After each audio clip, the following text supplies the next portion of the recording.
European family of nations with the kingdom in order to raise in the future on which quite a lot, namely both on the academic side, she would present her.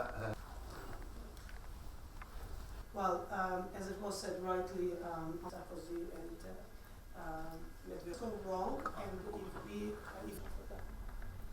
if they've been is not enough for Russians. It's half-kilometer away from the main flying EU to the test, or the responsible minister of defense in August, another fly over it, as long as there will be chance for us to keep the strategic patience. 7 years ago.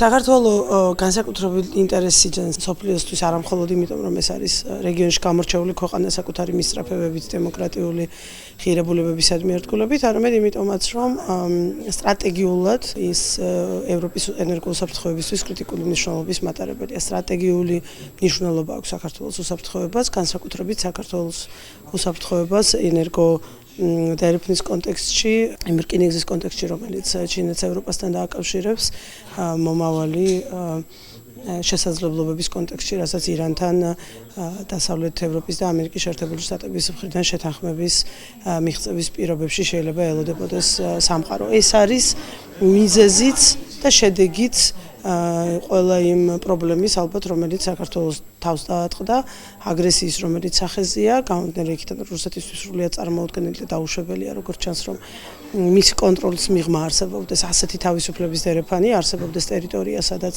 რომელსაც ის ვერ აკონტროლებს რომელსაც გავლენა არ აქვს რომელსაც გადაწყვეტილებებს ვერ იღებს და ამასობაში გამოყენებულია ევროპის ენერგეტიკული უსაფრთხოებისთვის გამოყენებულია აზიის და ევროპის დაკავშირებისთვის ერთმანეთთან, ტვირთბრუნვისთვის, ვაჭრობისთვის, წარმატებისთვის.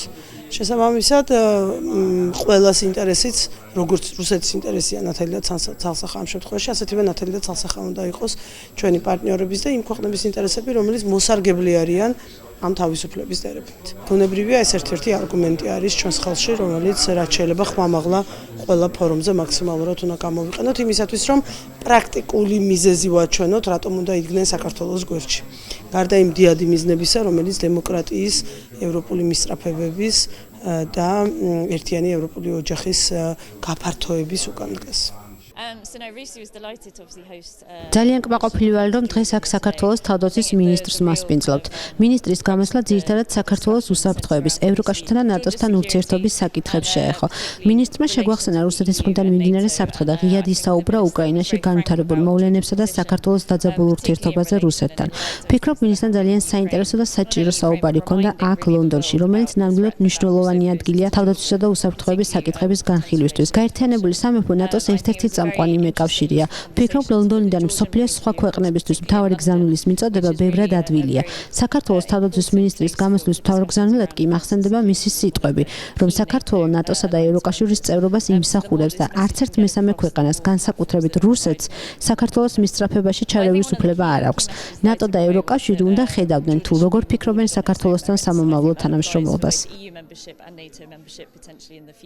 ძალიან მოხარული ვარ პირველ რიგში, რომ შედგა ასეთი შეხვედრა, მით უმეტეს ქალბატონმა მინისტრმა ძალიან მკაფიოდ ისაუბრა საქართველოს სტრატეგიულ ინტერესებსა და რუსეთ-საქართველოს ურთიერთობების შესახებ, განსაკუთრებით სამხრეთ ოსეთსა და აფხაზეთის პრობლემასთან მიმართებაში. მე ვფიქრობ, რომ მან ძალიან სწორი და კორექტული მესიჯი გაუგზავნა ჩვენს დასავლელ მოკავშირეებს. ჩემი აზრით ძალიან პროდუქტიული და ძალიან სასიამოვნო იყო მისი ვიზიტი დიდ ბრიტანეთში, ისეთ ინსტიტუციაში, როგორიც არის ორგანიზაციაში, როგორიც არის Royal United Services.